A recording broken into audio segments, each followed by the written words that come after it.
ஏய் அந்த மட்டை எனக்கு இவ்வளோ கொழுப்பு ஆகாதுடி. அண்ணோ நான் தான் முதல்ல சொன்னேன்ல, அவன் ரொம்ப திமிரு பிடிச்சவன். நம்ம கேட்டாலாம் அவன் முட்டை தரமாட்டான்னு. 3 டசனுக்கு கம்மியாக நீ முட்டை கேட்டேன்னா அவன் நிச்சயமாக உனக்கு கொடுக்கவே மாட்டான். நாங்கள் நிறைய தடவை கேட்டு பார்த்துட்டோம், எங்களுக்கே அவன் கொடுக்கல. சரி, இதுக்கு என்ன ஒரு முடிவு?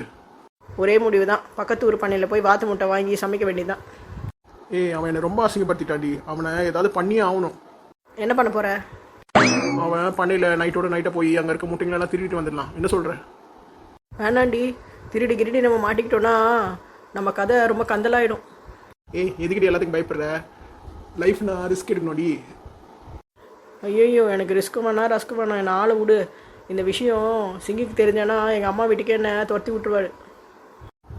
ஏய் பயப்படாத, நான் தானே திருட போகிறேன். நீ சும்மா என் கூட துணைக்கு தானே வரப்போகிற. என்ன பிரச்சனை வந்தாலும் நான் உன்னை மாட்டி விட மாட்டேன், நீ கவலைப்படாதடி.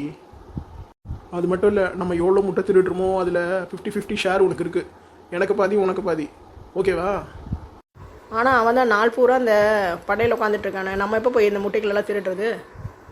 விடிய காலம் 3 மணிக்கு அலாரம் வச்சுட்டு இந்த வயல்கிட்ட வந்துரு. நம்ம 2 பேரும் இங்கேருந்து போய் அந்த பண்ணையில் இருக்க முட்டைங்களெல்லாம் திருடிட்டு ஓடி வந்துடலாம். 3 மணிக்கு அவன் நல்லா அசந்து தூங்கிட்டு இருப்பான், மாத்துக்கணும் தூங்கிட்டு இருக்கோங்க. அதனால் பொறுமையாக போய் எல்லா முட்டையும் எடுத்துகிட்டு வந்துடலாம். ஏண்டி திருடுறது குற்றம் இல்லையா? குற்றம் தான், ஆனால் அவன் பேசின பேச்சுக்கு திருட்டுலாம் ஒன்றும் தப்பு கிடையாது. அவன் என்ன, நம்ம ஒரு 15 முட்டை கேட்டோம், அதை கூட கொடுக்க மாட்டேன்னு சொன்னால. இன்றைக்கி போய் ஒரு 50 முட்டையாவது ஆட்டை போட்டுட்டு வந்துடலாம். ஆனால் நம்ம பிளானை பற்றி யார்கிட்டே சொல்லாத. வள்ளியக்கா கிட்ட சொன்னேன், என்னை அடித்து பொழந்துருவான். ஏன் நான் இந்த விஷயத்த அவங்ககிட்ட சொல்லி நானே உதவாங்கிறதுக்கா? சரி நான் என் வீட்டுக்கு போகிறேன். நீ நைட்டுக்கு என்னென்ன பொருள்லாம் தேவையோ அதெல்லாம் ரெடி பண்ணி கொண்டு வந்துடு. காலம்பரை 3 மணிக்கு நான் இந்த இடத்துல இருப்பேன். நம்ம 2 பேரும் இங்கேருந்து கிளம்பி அந்த பண்ணைக்கு போய் நம்மளுக்கு வேணுன்றதை எடுத்துகிட்டு வந்துடலாம்.